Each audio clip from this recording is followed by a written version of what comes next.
तो इतने बड़े बड़े 200 टन के पत्थर को ये लोग इतनी हाइट पर लेके कैसे गए थे वहां पर? यहाँ देखिए एक आदमी खड़ा है, 2 ठो। अब अंदाजा लगा दीजिए ये 2 आदमी है और ये क्या है? पिरामिड। आप लोग को थोड़ा सा ध्यान देना है, कहां से? मॉडर्न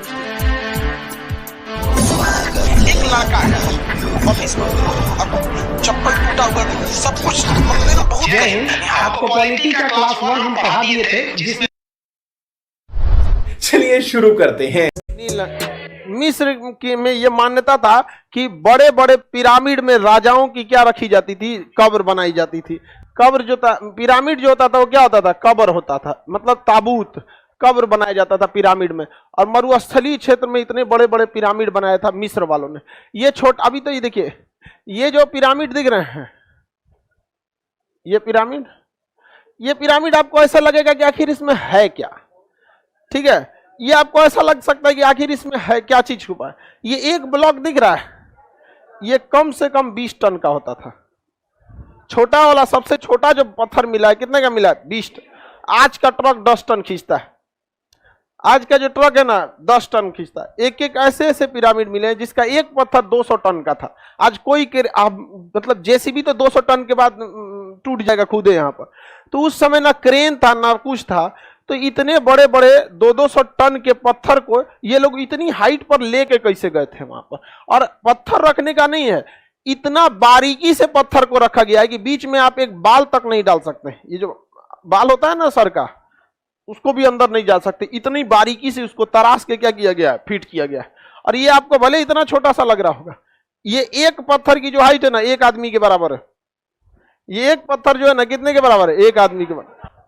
इस टाइप के मिस्र में बहुत सारे क्या मिले हैं? पिरामिड मिले हैं। बहुत सारे क्या मिला है? पिरामिड। ये पिरामिड कहां पे है? मिस्र में मिला गया है। और ये हजारों की संख्या में मिले हैं पिरामिड। लेकिन आप देखेंगे तो ज्यादा फेमस आपको यही वाला पिरामिड मिलेगा। ये गीजा में है। कहां पे है? गीजा में है। तो पिरामिड में कई सारे पिरामिड फेमस है, लेकिन ये वाला कुछ ज्यादा ही क्या है? फेमस है ये। और ये तीनों पिरामिड ना कि तारे से क्या है? सब इंक्लाइंड है सब। उनका मानना था कि इनमें इनके जो राजा का यहाँ मकबरा है, ये ईश्वर से बात कर सकते हैं या कुछ कर सकते हैं। उनका अपना मान्यता है। अब ये पिरामिड बहुत ज्यादा हाइट में है। यहाँ देखिए एक आदमी खड़ा है, 2 ठो। अब अंदाजा लगा दीजिए ये 2 आदमी है और ये क्या है? पिरामिड। सोच सकते हैं ये पिरामिड में देखिएगा थोड़ा सा घिसावट होगा। यहाँ देखिएगा लाइम स्टोन के कुछ यहाँ लगाए गए हैं और बाकी ये नहीं है यहाँ पर। तो ये क्या है? हवा के चलने से, रेगिस्तान में जो हवा चलती है उसमें कंकड़ पत्थर भी आते हैं, तो लगातार चोट लगने से उधर का लाइम स्टोन क्या हो गया? झड़ गया। और ये इतना बड़ा विशाल पिरामिड रहा है। तो आप इस तरह से कर सकते हैं, सबसे ज्यादा अगर किसी का इंजीनियरिंग और केमिकल डेवलप था तो किसका था? मिस्र वाला। इतना भयानक ये सब बना के रखे हैं सब। अब इस पे रूल है कि आप एक ही बार जा सकते हैं मिस्र की पिरामिड में। वहां के गवर्नमेंट ने क्या लगाया है? रूल लगा दिया। अंग्रेजवा सब इसके अंदर खोल के सोचे थे सर रिसर्च किया जाए क्या मिलेगा। तो इसके अंदर कुछ गुफा है सब। क्या है सर? गुफा कुछ जाती है अंदर से। यहाँ से इस डायरेक्शन में आपको हल्का सा रास्ता दिखेगा, अंदर से गुफा। अब इसके आगे कोई गया ही नहीं है। कहा जाता है इसे किंग्स चैम्बर, राजा का चैम्बर। अब अंग्रेजों ने सोचा कि इसके अंदर जाते हैं, तो अंग्रेज सबका काम है खोज करना ये सबका। तो मिस्र की सरकार ने बैन लगा दिया कि पता चला अगर रहस्य पता चल गया तो कोई टूरिस्ट घूमने ही नहीं आएगा। उससे अच्छा बैन लगा दिया। अब इस पे किसी भी तरह का रिसर्च काम नहीं हो सकता। साथ ही आप पर भी नियम लगा दिया है कि आप अगर मिस्र जाते हैं तो एक ही बार आपको गीजा का क्या देखने को दिया जाएगा? पिरामिड। बार बार नौटंकी करेंगे तो क्या होगा भाई? वहां की रहस्य से पर्दा हट जाएगा। अब एक बार कोई सी चीज के रहस्य से पर्दा हट गया, काम खत्म हो जाता है। अभी भी मम्मी नहीं बनाया जाता, अब नहीं बनाते। अब कौन मम्मी बनाएगी? जिंदा को रखने का जगह नहीं है, मरल आदमी को कहाँ रखिएगा? उस समय लोग कम थे, खाली जगह दुनिया भर का होता था, रख दिया वहां पर। किसी को दिक्कत? क्या सिद्ध करना चाहता था? उनकी परंपरा थी कि ये वापस जीवित होंगे। तो उस समय का विश्वास था। अब ये कम अंधविश्वास है। आज के समय में 50 गो अंधविश्वास है। बिलाई रास्ता काट देती है तो जाता नहीं है आदमी। तुम आज 2022 में खड़ा होकर तुम आज से लगभग 5000 साल पहले वाले लोगों से बिल्ली रास्ता काट देती है, लोग जाते हैं? नहीं जाते हैं। शनिवार के दिन लोग बाल नहीं कटवाते हैं। आज के दिन में मानना है मानिए, नहीं मानना है तो मत मानिए। आप समझ में आ रहा है कि नहीं आ रहा है? तो ये आप ये क्यों रिसर्च कर रहे हैं कि अंधविश्वास था या नहीं था? अभी भी हम लोग के यहाँ दुनिया भर का अंधविश्वास रहता है। ये जात में से वो जात में बिया हो जाएगा तो मार हो जाता है। ये क्या है? अंधविश्वास है ना यहाँ पर। क्या हो जाएगा? अब धर्म चेंज होता है तो थोड़ा समझ में आता है कि अब पूरा कल्चर चेंज हो जाएगा। जाति चेंज होने में क्या रखा है जी? जाति तो सब चीज सेम है ना मानता है जी। अब ये अंधविश्वास नहीं है तो क्या है? कह रहा है कि काहे लिए रखता था। अरे यार उसको छोड़ो, रखता था। देखो साइंस कितना डेवलप था वहां पर। इतना बड़ा बड़ा पिरामिड बना दिया।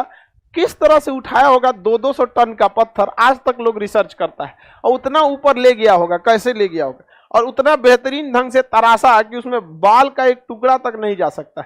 इतना बेहतरीन था। आगे बढ़ जाते हैं। फिरौन किस सभ्यता का था? मिस्र की सभ्यता। मिस्र की सभ्यता के लोगों ने क्या बनाया था? पिरामिड। मम्मी भी बनाया था और पिरामिड भी। मम्मी क्या थी? अपने पूर्वजों की लाश को क्या करते थे? एक रसायन पोत के एक मोटे कपड़ा से क्या किया जाता है? लपेट दिया जाता था। हालांकि लाश सही सलामत नहीं रहती थी, लेकिन गलती नहीं थी। उनका कहना यह था कि जैसे देखिए हर धर्म की ना एक तो आपको कॉमन चीज मिलेगा कि धर्म कोई ना कोई एक मतलब प्रवर्तक आएंगे और लास्ट होगा तो कोई ना कोई एक मतलब अंत हो जाएगा। जैसे इस्लाम धर्म के हिसाब से कयामत, हिंदू धर्म के हिसाब से कल की अवतार, है कि नहीं? आ गए हैं ये तो अलगे इसका दुनिया है। कल की अवतार हिंदू धर्म के हिसाब से ना पृथ्वी का अंत होगा कल की अवतार होके। एक अंतिम भगवान आएंगे कल की रूप लेके, सबको क्या कर देंगे? साफ कर देंगे। चलो लोग तो बहुत ही अत्याचार करते। उसी तरह इस्लामिक परंपरा में भी है कि अंतिम समय में क्या होगा? बहुत सारे लोग क्या होंगे? आपसी परिवार में फूट पैदा हो जाएगी और ये सब होगा तो एक कयामत आ जाएगा। ईसाई धर्म के हिसाब से भी कयामत आ जाएगा, यहूदी धर्म के हिसाब से भी कयामत। तो ये सब चीजों की परंपरा बहुत ज्यादा है। कयामत में तो समझते हैं हाँ, विनाश, तबाही हो जाएगा। एकदम समझ में आ गया कि नहीं आ गया? तो प्रलय आ जाएगा यहाँ पर, भयानक। तो उसी वही परंपरा को ये लोग मानते थे कि प्रलय आएगा और कहा जाता है कि उसके बाद सबके हिसाब किताब होगा। तू कितना अच्छा काम किया, कितना गलत काम किया यहाँ पर। तो इन लोगों का मानना था, मिस्र वालों का, कि उस समय इनके वही लाश जो है ना उठेगी, वापस जीवित हो जाएगी यहाँ पर। अब बाद में क्या होगा क्या नहीं इसको कौन जानता है। अभी जो है उसको देखा जाए।